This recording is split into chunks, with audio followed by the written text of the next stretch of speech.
William agiye kwintroduiza turasaba abantu gukomeza kwihangana no mwanya ukomeye tugiye kumva ubuhamya bw'abari bari mu Gatumba mu gihe habaga genocide abantu bakomere habeho kwihangana dukomeze kwibuka neza murakoze cyane dongera mbasabe ko muza gutuza kugira ngo dutega amatwi abavandimwe iki turibuka ariko nkuko twabivugaga kunyura muri ibi bihe by'intambara uri maso uhunga wirukanyisha amaguru yawe bigora umuntu cyane cyane buruko yibuka kuko we babimukora ku mutima by'umwihariko kuko aba yarahuye niyo ntambara first hand.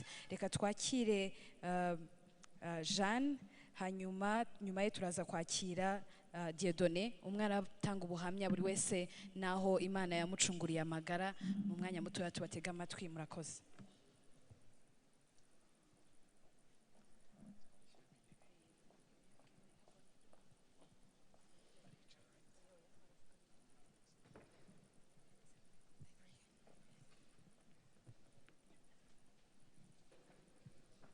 Reka nsabe bagenzi banjye bacikacumu bari hano nabonye bakamariza ba Ben n'abandi ntabashe kubona twatwita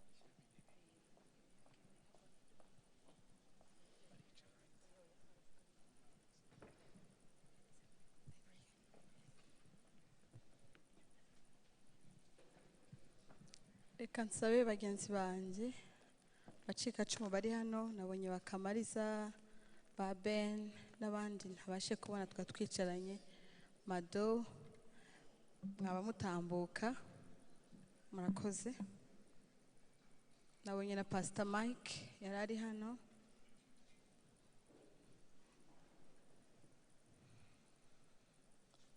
ni uri hano nawe nta kuvuze please join us murakoze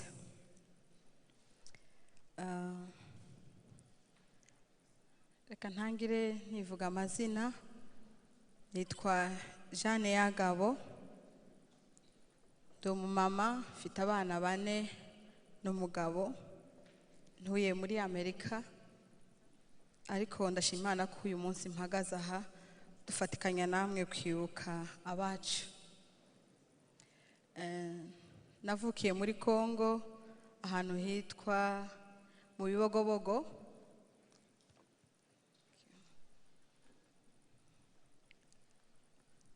tuza gukurira Uvira nyuma tuza kuja muri Amerika byase no kubaho mwirondoro mumenye uwo ndiwe nasabwe gutanga ubuhamya nanabuteguye mu Cyongereza ako byabaye byiza ko tubuvuga mu rurimi twese twumva mu Kinyamurenge nkuko mwabyumvise dumwe mu bacikacumu bo mu Gatumba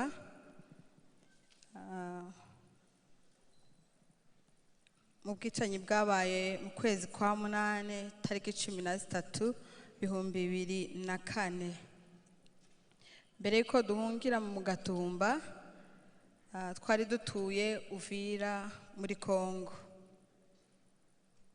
mbere y'itariki ya 13 ubuzima bwari nk'ubusanzwe nubwo tutari turi mu gihugu ariko aho twari turi mu mezi 2 arengaho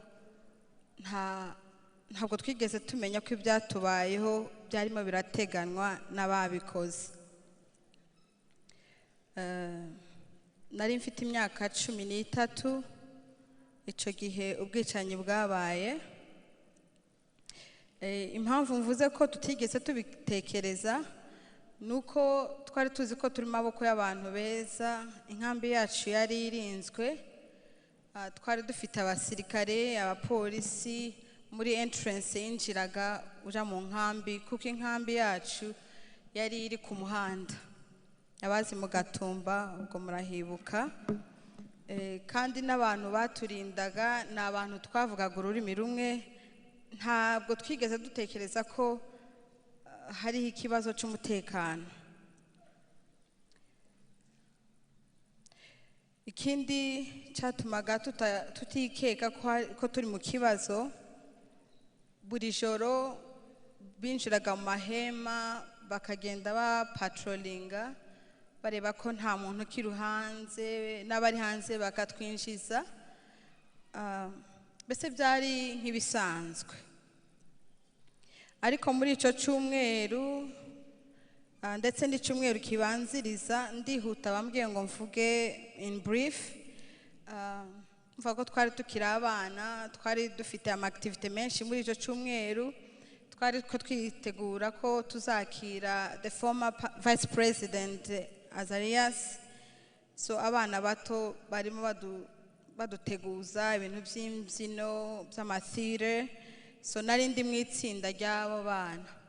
Habaye ku munsi ubanziriza 13 cyangwa se uwo munsi sinibuka neza, batubwira ko atakije. Rero uwo munsi ubaye wa 13 twari turi mu itsinda ry'abana b'abasenzi ryitwaga El Shaddai ndetse n'ikorari y'abana. Twari twahuriye ahantu mu dutuza twahoraga dusengera tuganira. Umuyobozi wacu yaje no kwitaba Imana muri iryo joro witwaga Scoff.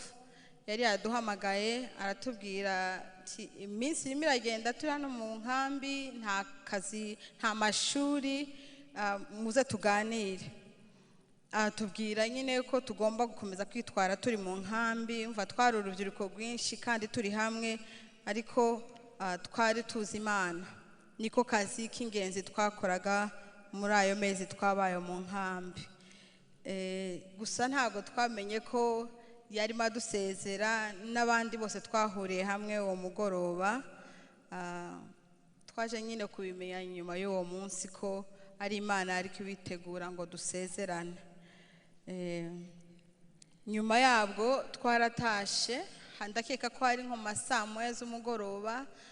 Abantu binjira amahema turafungura dina nimugoroba. Turangije ngenda avuga kuri first hand experience kuko twari duhagaze hanze. Umwe mu bapapa bari basanzwe baza kureba umutekano, bwari bwije, urumva ari nko hafi saa 2, adusaba ko twinjira mu mahema. Ubwo twaragiye turinjira, buri muntu ajya mu ihema rye. Twihema ryacu ryari riri mu murongo w'inyuma, kuko inkambi uko yari yubatse hari inkambi y'abakongomani bavuga ururimi rw'igiswahili, hakaba n'amahema y'abakongomani bavuga ururimi rw'ikinyamurenge. Rero twe twari turi muri iyo nkambi nyine y'abanyamurenge. Naho yaje aratubwira nti mwinjire mureke kuguma hanze burije. Kandi nk'uko bari basanzwe babikora twarabikoze tujya mu mahema yacu. Hari ubwo nko mu saa 2, nko mu saa 3 twe twari tubana no mu mama yari afite ikibazo, ama complications atwite. Iwe yogaga mu ijoro. Iryo joro yari agiye koga, aratubwira ati mbonye abantu mu dutoza, niyo mpamvu ngarutse ntoze. Baramuseka baramubwira ati aha hantu turi ni mu nkambi, abantu bari hanze, abantu wabonye ntago byumvikana. Mbese baramuseka ko ari umunyabwoba, ariko arabwira ati nsanzwe njya koga, abantu mbonye ntabwo ari abasanzwe. Barabrushinga off nyine, ubuzima burakomeza. Ariko ntihaciye isaha imwe, ndakeka ko mu bantu bari bakiri maso, kuko mugenda mwumva ubuhamya bw'uko abantu batandukanye, twihema ryacu twari tukiri maso. N'ikindi twari dutaramye dutegereje ko perezida wacu y'inkambi Enoke, ubwo perezida yabaye atakiza Rubegwa, byabaye ngombwa ko abatuyoboye mu nkambi bajya guhura nawe. Rero mu ihema ryacu twabanaga na perezida, twumvaga ko bari buze bakatubwira amakuru uko umuhuro wabo waje kugenda. Ariko nawe ntiyatashe, yaje kutubwira nyuma ko impamvu atabaye akigaruka mu nkambi nuko babazibiye bageze za Rusizi bambuka bajya mu Gatumba, bababwira ko batemerewe kugera mu Gatumba. Urumva ko imigambi yabo yarimo irategurwa muri uwo mwanya, twe tutabizi. Nyuma y'iyo saha abantu bamwe baryamye mu ihema ryacu tukiri maso, nibwo amasasu ya mbere atangiye kuvuga mu ihema ryacu. Aya mbere akivuga, umumama twari tubana we yahise ataka ko yumva bamurashe, ako kanya itarangiza. Madame Kanyabitabo, mba ntibeshe izina, sinibuka, mama Nyamukunzi, ariko tugira ngo wenda n'ubwoba kuko abantu batangiye bataka ngo barandashe kandi amasasu yasangwaga avuga, bakatubwira ngo nabaje kwiba inka. N'iryo joro agitangira kuvuga twumvaga ari asanzwe. Gusa nyuma umuntu yasubije amaso nyuma, nkeka ko n'inka ntabwo bigeze baza kuziba, kuko hari ukuntu tureninga burene y'umuntu cyangwa se umutima w'umuntu kwakira ikintu iyo kibaye kenshi. Ntekereza ko barimo bategura, bikaba rimwe tibaje kwiba, bikaba kabiri tibaje kwiba, kugeza ubwo baje kurasa. Twe tuzi ngo ni ya masasu asanzwe avuga baje kwiba inka, biza kurangira baje kutwica.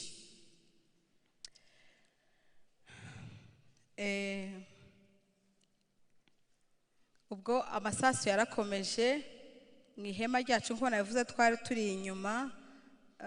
Bararasa, batangiye kurasira hepfo, haruguru ndetse no hagati aho amahema yarebaga. Umuntu wese wagiraga ngo asohoke yabaga arashwe, kandi nk'uko mubizi ihema nta gikuta rigira, ni nk'isashe. Bararasaga bica.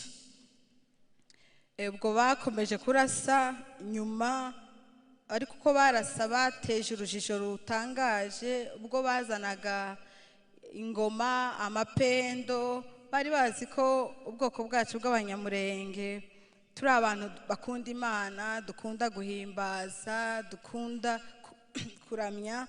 Nabo niyo forme bajemo biyoberanya, kuko iyo baririmbaga ngo turi ingabo za Yesu, twumvaga harimo ba Marihemu, Nzabakiza n'abandi bose batuyoboraga mu buryo bwo kuramya. Ukumva biraducanze, n'uwagiraga ngo yiruka basanga azi ngo ni abantu barimo bararamya, kuko buri joro twagiraga amasengesho na buri rukerera. Bakomeza kurasa, njye mu ihema nari ndimo. Ubwo amasasu yarushijeho kuba menshi, induru z'abantu n'izabo z'amapendo n'indirimbo. Twe aho nari ndyamye nari ndi kumwe n'abana b'umuyobozi w'inkambi, ariko mu ihema rimwe n'ababyeyi. Umwe umuramu w'uwo mama wari umaze gucikana niwe wagiye aca ihema nyuma, aravuga nti ntimunyure mu muryango, muce inyuma. Abantu b'imbere kuko aribo amasasu menshi ariko ayekeraho, bazaga nabo biruka batusanga. Hari umuntu waje wiruka, nanjye mwiruka inyuma, ariko ngeze imbere birananira kuko nahindukiye nsanga mama ntawe turi kumwe n'abavandimwe bose. Biba ngombwa ko nsubira inyuma kubareba. Shitse nsanga bo ntibigeze babyuka aho bari. Mukuru wanjye nibo bari barashe uwo nkurikira, ariko abandi bari bakiri bazima, nta n'umwe warashwe. Nubwo nawe atacikaniye aho ngaho, yaje kubaho, Imana yaramurinze, ariko nasanze bamurashe nabo bategereje ikiri buze kuba. Nababwiye ko inyuma bahaciye mu ihema, twese niho twanyuze, ariko bari batangiye kwinjira mu mahema, bahagarara ku miryango. Kandi iyo hari urusaku rwinshi rw'amasasu, umuntu ntamenya direction yiruka anyuramo. Hari n'uwagira agaca mu muryango kandi ari bahagaze agahita agwaho. N'abacaga inyuma nabo nuko, kuko bari batangiye gutwika amahema y'imbere. Inyuma wagiraga ngo bacanye amatara, barakubonaga nk'uko ndimo ndabareba. Rero badukurikije amasasu menshi, mwirukaga muri nk'abantu batatu, ukisanga uri wenyine, umuntu yagwaga hasi ukagira ngo hasi yitaye, ako kabararangiye ubuzima busigaye aho ngaho. Twavuye aho twicara inyuma y'amahema, nahahuriranye n'abamama bamwe barashwe abandi bari kwamiriza. Ubwo simvuze njyewe natandukanye na famiye aho ngaho, buri muntu yirukaga aho abonye, ntawabwira undi ngo tuca aha cyangwa duca. Nahuranye n'abamama basize abana babo already barangije bafite umuborogo mwinshi, abandi barashwe. Umupapa witwa ubundi Pasiteri Kabereshe niwe watubwiye ntimuceceke n'aha turi natwe barahadusanga, kuko nta gihuru cyari gihari ngo turihishe, ni ukwika hasi gusa. Twaje kuva aho ngaho mu gihe amahema ari kwasha, baraturangije badusukamwo andi masasu menshi, naho turahava. Aho baharasiye abandi, biba ngombwa ko noneho twiruka dutatanye, ntawe uri kumwe n'undi. Nje ubwanjye nirutse nerekeza ku muhanda, kuko hirya y'umuhanda hariho akadistance gato n'aho amahema yarari. Ubwo nta wari uzi ngo ninde warangije cyangwa se ninde ukiri umuzima. Umuntu yiruka akiza amagara ye. Njye narirutse ngera ku nzu y'umupapa witwaga Pasiteri Mudakikwa, we ntabwo yari ari mu ihema icyo gihe. Nsangamo n'abandi nk'abangahe bari kuva cyane, mu buryo wafataga imyenda yose wambaye mukayikuramo kugira ngo mubahambire bareke kuguma kuva cyane, kandi nta butabazi bundi bwari buhari. Ubwo buri muntu yageze aho akajya avuga nsize kanaka arangije, nsize kanaka arangije.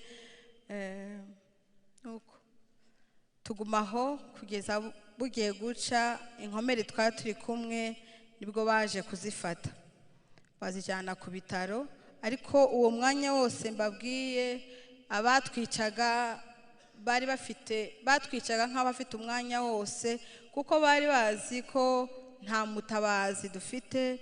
Batangiye barasa, bagera aho barinjira, batangira gutera amagrenade ku matente yari ari kure, barangize noneho batangira gutwiga. Ni ukuvuga niba hariho uwo barashe amaguru ariko udashobora guhaguruka, baraza bakamutwikiraho ihema.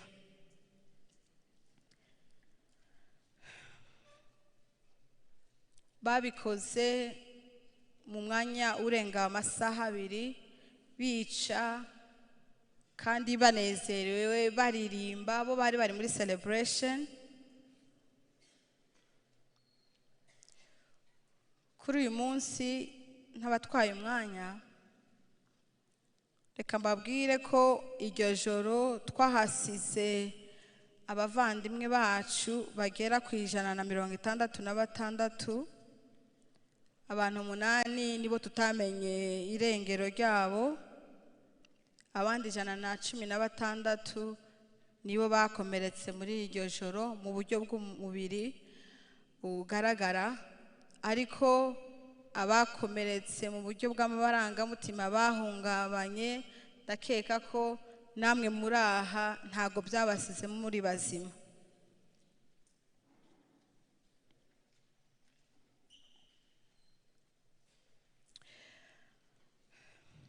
Abo bose basize ubuzima bwabo aho ngaho, twasubiyeyo mu gatondo, nabo ntabwo badusigiye byibuza n'umurambo ngo tuvuge ngo iyi ni kanaka reka tumushingure mu cyubahiro cye. Ntabwo babasigiye n'ishusho. Twasubiyeyo dusanga n'ifu bayitwitse, mbese barishe, bica umuntu, bica n'ikintu cyose cyari gitunzwe n'umunyamurenge. Kugeza n'uyu munsi ari umubare mbabwiye, ari twe duhagaze aha, ari namwe muri aha, nta butabera burahabwa. hari uwambajije uyu munsi ndi kuza aha ntese none ko ababakoreye ubwo bwicanyi bari gusaza namwe ubwanyu muri gusaza hari na bamwe muri mwebwe ndetse bamaze gupfa kuko twari dufite ababyeyi bari bakuze n'izindi mpamvu zituma bapfa ese muracaharanira ubutabera murabona ko buzaba kuko ubwicanyi ntabwo ari ubw'abanyagatumba gusa ndetse turabuharanira kugira ngo n'abana bacu ntibakazizwe uko baremwe ndetse n'abana babo tuzabuharanira kugeza ku wa nyuma kandi tubonye.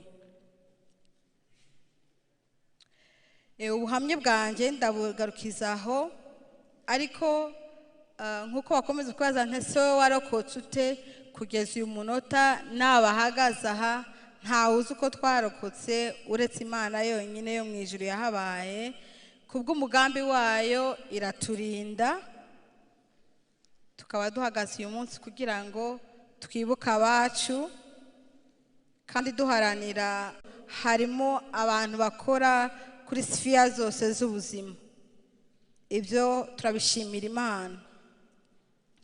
Nanone ndashimira abantu batuyoboye ntimukaruhe gufatanya natwe mu guharanira ubutabera. Ndabizi ko imyaka ibaye myinshi 20 abatwishe barahari agatorwa sarahari nabo bafatikanyije bose barazwi ariko human rights yaracecetse. Mwe ntimugaceceke kuzageza tubonye ubutabera. Hari kote mbasigira y'uwitwe Roxane Gay iravuga ngo iri mu Cyongereza, all too often when we see injustices both whether they are great or small we think, oh, that's terrible, but we do nothing, we say nothing, we let other people like them fight their own battles. N'imiryango yacu n'ubwoko bwacu bw'abanyamurenge ndabihanganisha mukomere hari ibyiringiro kandi bifite ubuzima dukomeze twiyubake ejo hacu n'abacu ni heza. Hari ijambo mbasigira riri muri Yeremiya 17:7 kugeza ku 8 ubwo ninjiraga muno numvise umushumba ari kusenga arisengeramo numva it's a confirmation from God kuko we need it in time as this. Ni Yeremiya 17:7 kugeza ku 8 iravuga ngo reka nsubire mu Kinyarwanda. Hahirwa umuntu wizera Uwiteka, Uwiteka mubera ibyiringiro kuko azahanwa n'igiti cyatewe hafi y'amazi gishorera imizi yacu mu mugezi, ntikizatinya amapfa nacana, ahubwo ikibabi cyacu kizahorana itoto, ntikizita ku mwaka. Na bagenzi be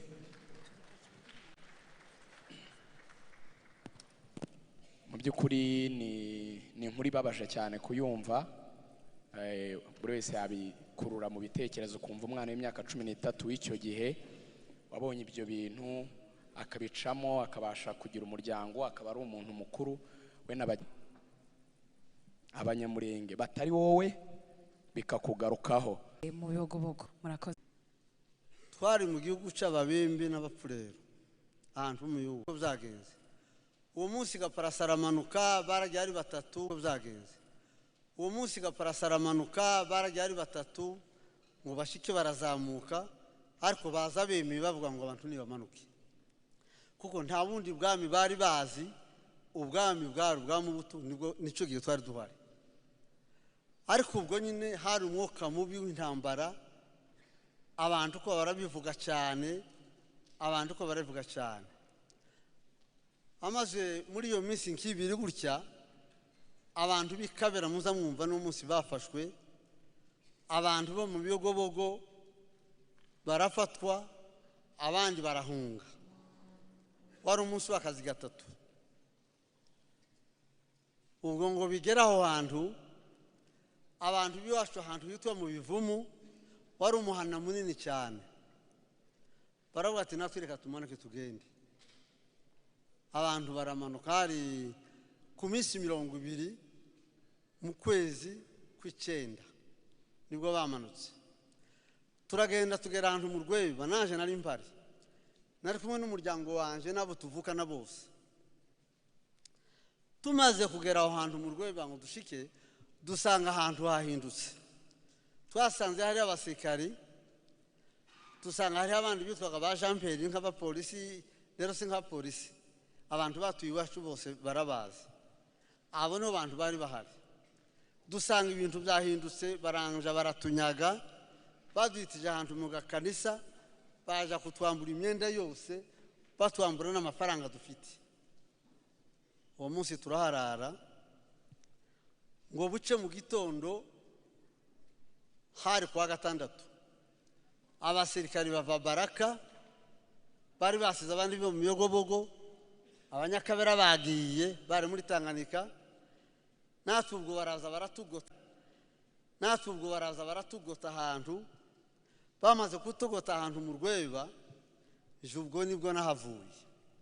Mbwira abandi bagabo twari twicanye, ndabwira ngo yeme, abantu b'abagabo ntibaza bapfa gutya, mureke dupfe twiruka, batwishe dupfe imbere y'abana n'abagore. Uko niko nababwiye. Ariko uwo mwanya bacu ngo mbabwire birabananira.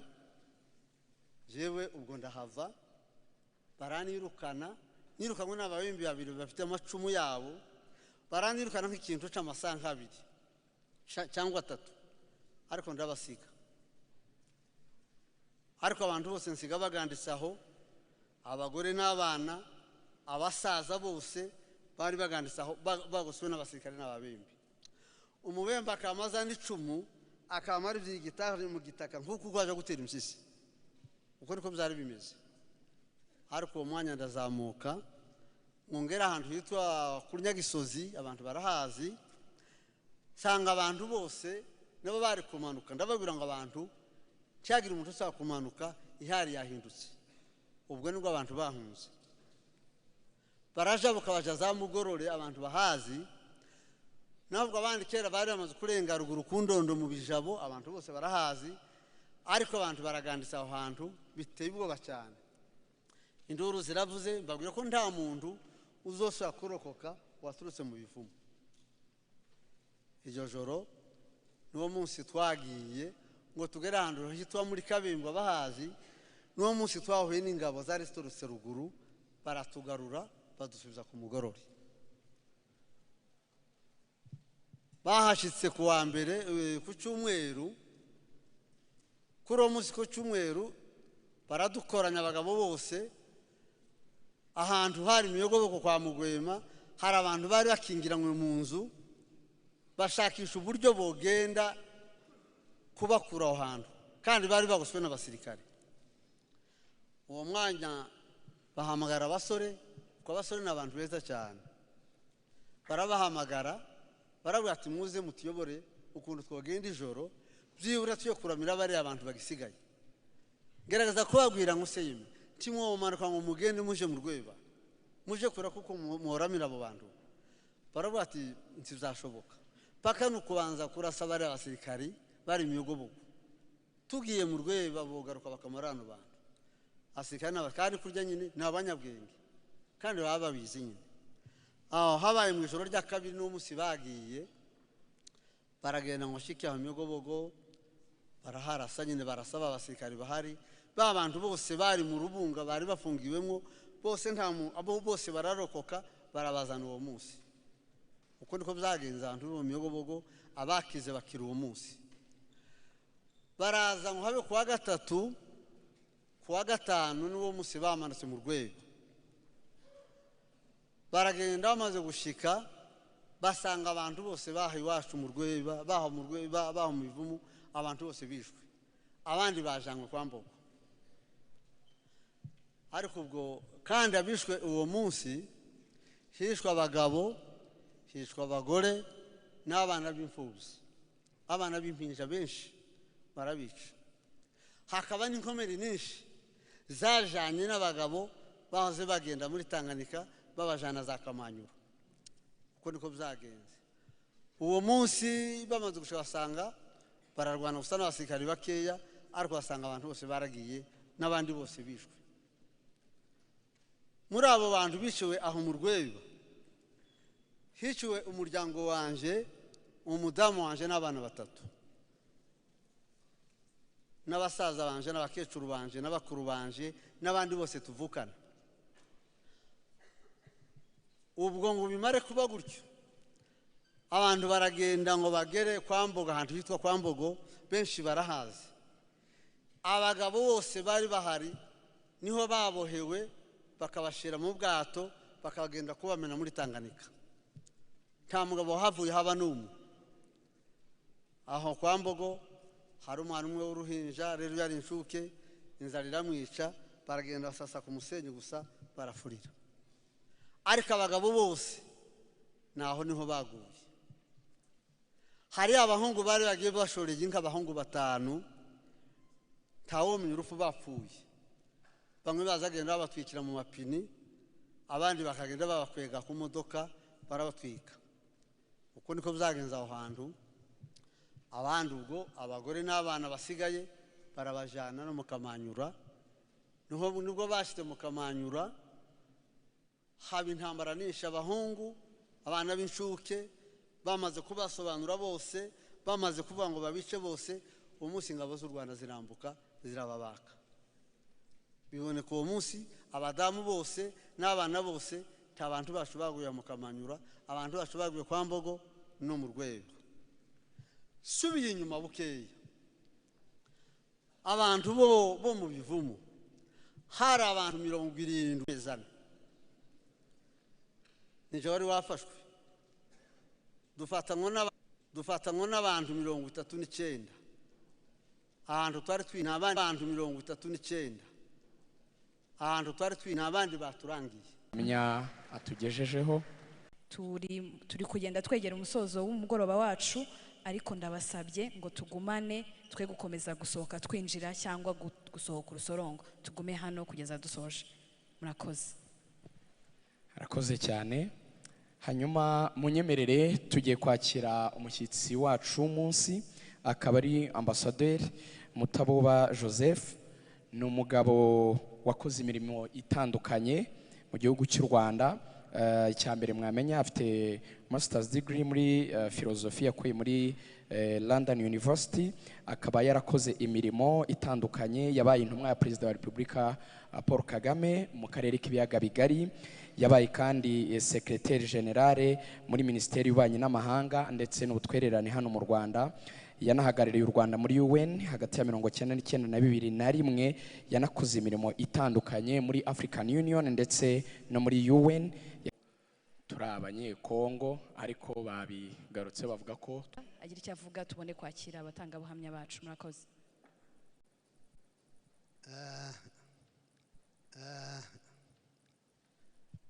Ndabona abanyamurenge n'ubwo bica ntibazashira.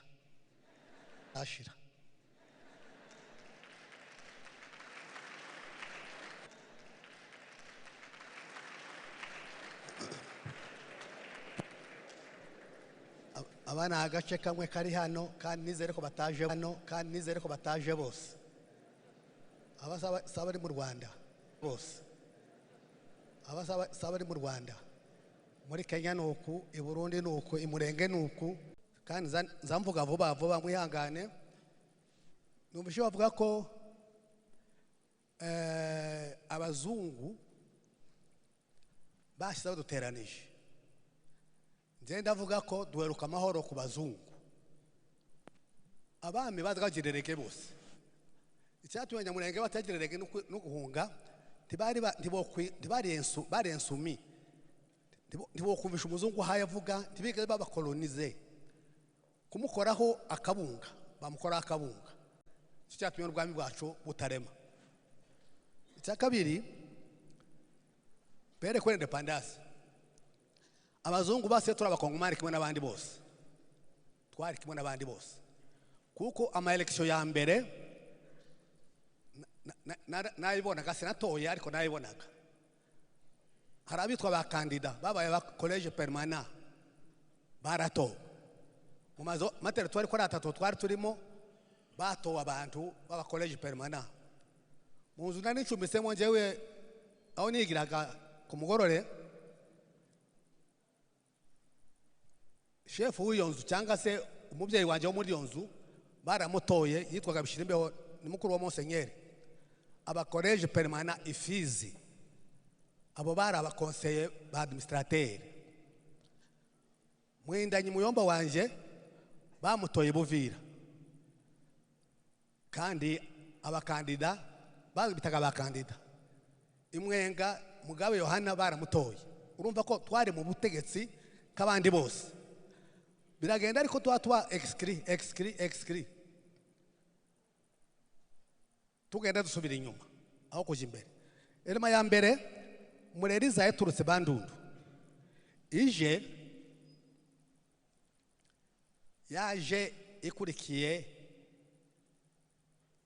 kwanga ubutegetsi ngo barwanya Lumumba iparti ya Lumumba MNC nje nari ndirimo inganje twagize icyo bita nuko sinzi abasaza ngo bari hano niba bari inganje twagize ngo president sectionnaire byicaza nari secrétaire wiwe wa MNC urumva ko natoretse kera politique ndarambye siko kandi ibyo mvuga n'ukuri hanyuma abo babayeho bashatse gutora député wo kuri province icyo gihe bashaka umugabo witwaga Ibuvira yari assistant médical w'umunyarucuru witwa Rwaje Kare yari itoje mu zari y'abanyamurenge aratsindwa ndenda musenyera rabizi abandi sinze bacyari batoye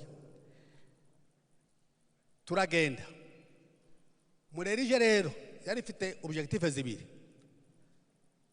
kwari kutumarika kuko n'abanyamurenge babaye bamurere bararwana ariko hada kubaho babita abapenepe ufite inka wese n'umupenepe hari umupira witwa Rucokeza twarabanye mu Gitashya bamunyaze inka ziwe uwamunyaga inka ziwe arababwira ati inka mwanyaze nizo mukongomane sizo umunyarwanda abembe baramubwira ngo mukongomane wose na ngombe ari elite umuntu we utunze inka wese ni umupenepe izo nka zaragiye ko yaratunze inka turagenda kwa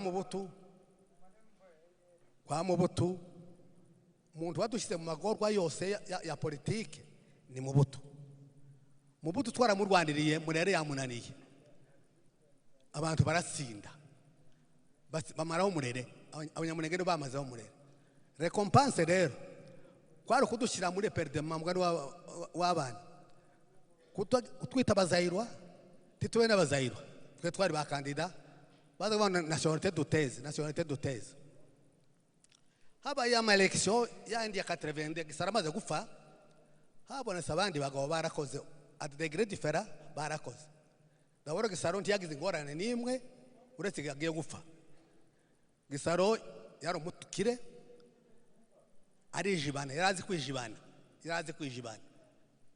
yazagenda burana abandi icyo gabanyamurenge ntibagira ikibazo twagiraga abo bita ngo ni ba immigré n'abanyamasisi nanje nagiye muri conference baranirukana ariko twatwa ngo bacu ngo nibo bashyitsi twagiye muri conference baratwirukana abo ngabo ko turavugaga ibyabonetse sa makuru icya kabiri aba batware bose Mubutu Kisegeti yarano kumuvanaho umuvanyo n'abanyamurenge mu bantu batanu bavanyo Mubutu hano bagashiraho kabira wari waratumaze twari reka mvuge ibyama election ya 82 Gisaro yapfuye habaye ama election 82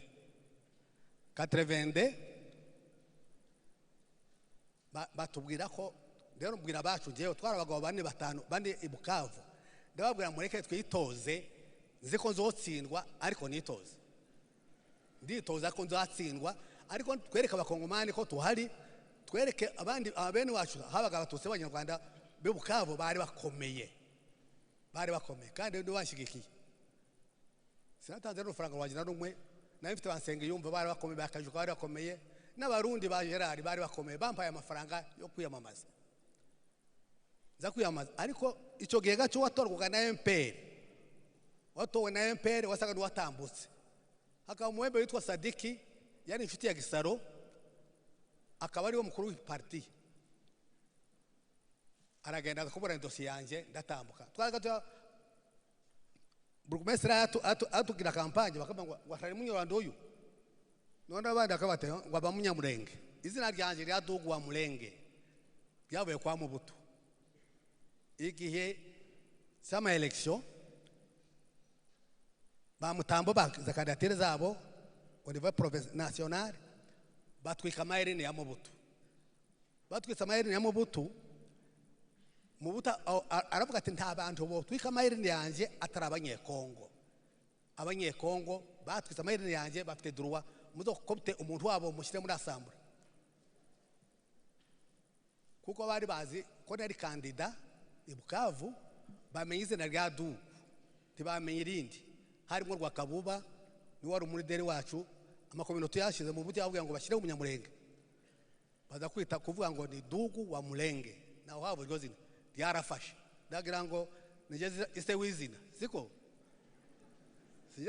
sije wizina Dugu wa Murenge kandi ko zina ni ryiza muzarikomereho ndimwumva abantu bashaka guhindagira icyo nemera turi abanyamurenge turi n'abatusi wanga ko turi abatutsi abayiyanze twobiki icyo turi mu kuzira ubu n'ubwo butusi ndangiza ndashaka kwihanganisha abantu bakiyangaha babwiye abasore bacu abasore bagira umutima abasore b'abagabo twobura igihugu kweli kujya muri Amerika tugira y'abana ariko nabone dabo haba urupfu naho icya kabiri haba ubukene naho icya gatatu ni imiruho umuntu yagiye kuragira inka uminembwe nabwiye kisegede umunsi yanakiriye ndamubwira ngo twebwe bwakindi twiriye tububona kazane value inka zacu umukene wacu ubungu yari afite inka 200 inka 200 yishyizeho $400 la vache wogira $800 by'amadolari umupezi ufite murima gwiwe akagira inka amadolari 800 afite inzu yiwe ntiyarwara kwa shekore none ga ndagira ngo mbasabe message yanjye niye kandi ni umusaza wayo abagabo yaravuze mucombero ngo kubingwa wabimva abantu bohongerera igihugu nziko mwabonye igihugu data natwara kibonye hano jewe naje mpambiriye nzamba ngo sinaje ntashye ko bazavuga naje mpunza ariko ngira Imana sanga byare Imana yaravuyeho sinapfa iyo musangaho nasinye ko nzova nage musengere n'wanoroje amafaranga banirukanye Buvira atuma gazinduri Bujumbura banirukanye nasinye gusosura muri Kongo ndaza ngo reka nje Kinshasa kandi sosio yari mbi Kayira Kaganda arambwe ate uragenda Kinshasa igizoza kwenda ba Mubutu bande abantu bazo bavuye mu gihugu ndicara nukuvuga abasore bacu abagabo bacu nzanumva ngo abagabo batatanga amafaranga utanga ibihumbi 200 mufite ugaheza abantu bari mu gihuru ibo ko bari bitanze bakomeze ko ntako tuzaba igihugu tuzakibona tuzatsinda ubutari ubungubu bwarakeye turiho murabona abangaba aba bantu niyo twoja mu Minembwe mwebwe afite mugahagarara gusa abapfurero bahunga kandi uko barahunga icya kabiri dufite abo tuvukana kugira ngo tugire n'abarya ba perezida tugire n'ibiki byose ndagira ngo dufite abo twavukanaga badufashije abantu bazige kuvuga abantu b'abagabo abantu bashime tebakabinda ndashima abantu bamenye kanje noreka gushima gute bambiriye gutya baramfunze batahanto ngo nagurishigiye mu Rwanda nageze hano nabishikwabo namugize guverineri subiyeyo wacu yari umuprofesseur yaje gushaka ngo dusubire baramfunga njewe ngo naje Rwanda gufa namaze imyaka 9 ntawe uvuga izina ryanjye nageze mu Gatumba se bazika yapfuye ndahirwa baravuga ngo bagamwe ndambura mu sinumve ku mutambura ngo no kwambura ibirato sinumve naza kubatuka bati muze ibintu byahindutse urasobirayo sanga cyemwe yarandese ngo umututsi washyize kia mission pio Rwanda na aucun droit de rentrer encore au Congo bati soma hari uwo cyemwe ni wari inshuti yanjye ndaza none n'ubu ndacyahari siko simpari Rwanda na Congo nzangenda n'ubu gusa na amagaraga we yatewe hejuru samaya ubu niwe ntagiye ariko n'ubu nogenda kuza gukora iki mu buyobozi bwa Gito donc mvuge ko ubwo buyobozi buhari n'ubwari buriho kera mu gutu yaragize distraction nationalité d'uteze yamaze imyaka 30 babe ikibazo cy'abatutsi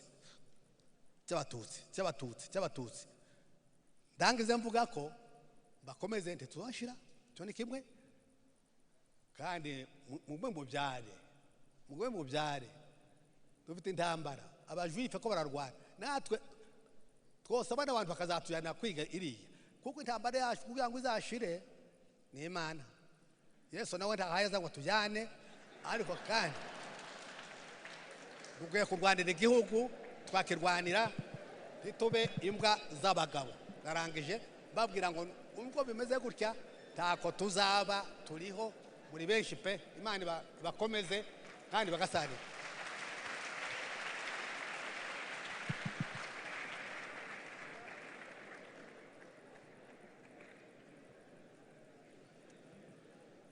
arakoze cyane Mzee Dugu nubwo turi mu gihe cyo kwibuka nabonye abantu bari gukoma amashyi nabyo ni